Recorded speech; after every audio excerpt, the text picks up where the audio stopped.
In July of 2004, Dakota Cheeks and Ricky Joyce were on a hunting trip in the woods of Kentucky. But it took a horrible turn. One of Ricky's dogs was mysteriously mangled. Then, their camper came under attack. Everything pointed to Appalachia's bizarre hybrid beast, sheep squatch. Anything that aggressive doesn't deserve to be here. If it can't coexist, needs to go. At Ricky's grandparents' cabin, they gather more ammunition. I know there's something out there. This thing killed my dog. I know it's a beast. Whatever it was, it had to be huge. We were determined to find something having that much strength. It made me want to find it more, but I knew that, we couldn't just go up there in a four-wheeler and expect everything to be okay. I had some beast that lived on my property that killed my dog already. I didn't know what to do about it. I was scared that it was going to come to my house.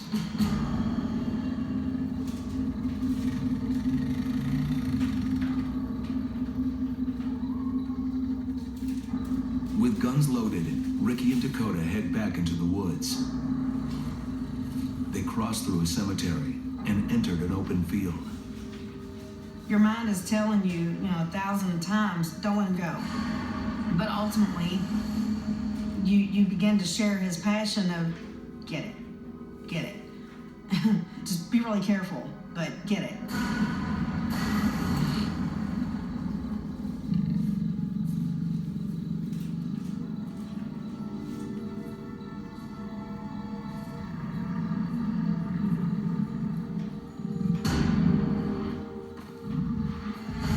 I seen something standing in the field, and at first I thought it was a tree.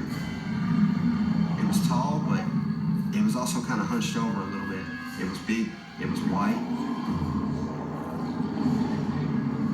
And its arms were long, but they were kind of out like this, and it had these long talons. It was too big to be a person. When it was on two legs, it stood at least 9 foot tall. I mean, it was massive.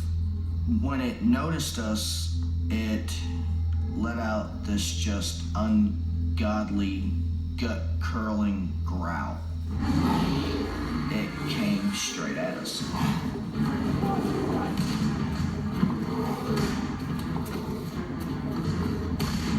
And we were shooting. I don't know that we hit anything, but I remember coming back to the house as fast as we could. We saw sheep squatch. That's what we saw. And this wasn't the first sheep squatch encounter. Anybody in the Appalachian region could experience these type of things. They may be out hunting deer or something of that nature and stumble upon a creature that they never suspected. I was on my way home, coming down Ashby Lane, and there was this big hairy thing standing on the road. And as I got closer, I could see an eye. I thought it was a deer, but it was too big.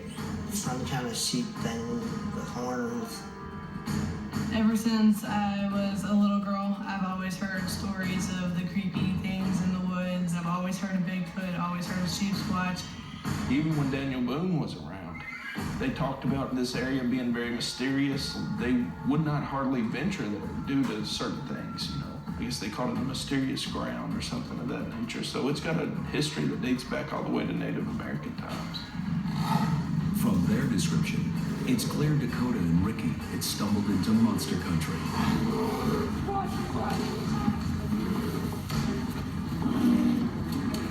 I've been in some pretty scary situations, but most situations you know what you're dealing with, and that one I didn't. So I didn't know how to react.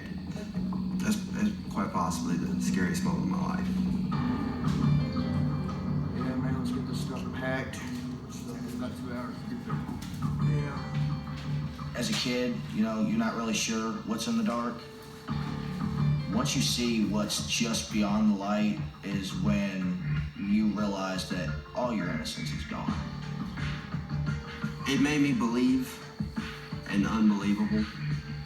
I didn't believe in myths. I didn't believe in wise tales, none of that, until I seen that. And after that, it changed changed my life forever. I mean, there's things out there and we don't know what they are. I wish we could have found its body that night. Before our time is up, it's done. If we have it our way, we're actually going to drag Sheep Squatch out of these woods.